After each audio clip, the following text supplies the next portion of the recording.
Dua tersangka pengedar narkoba di wilayah Denpasar berhasil diamankan Satuan Narkoba Polresta Denpasar.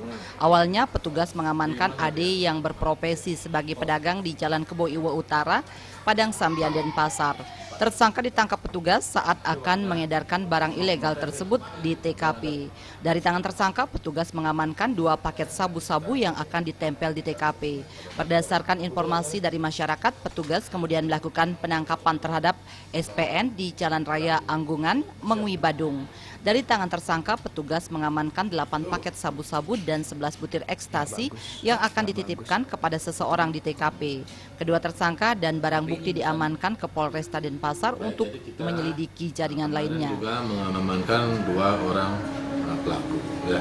Jadi kita duga kuat yang bersangkutan adalah sebagai pengedar. Karena apa? Karena indikasi untuk menjualnya sudah jelas di sini. Ya.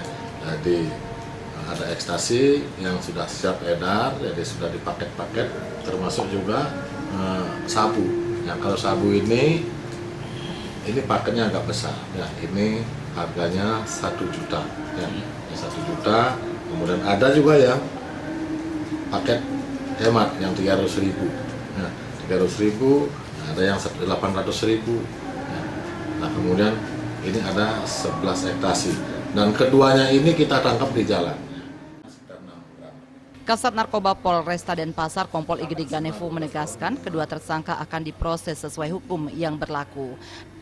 Namun pihaknya tetap akan berkoordinasi dengan pihak Badan Narkotika Nasional Provinsi BNNP Bali untuk proses rehabilitasi.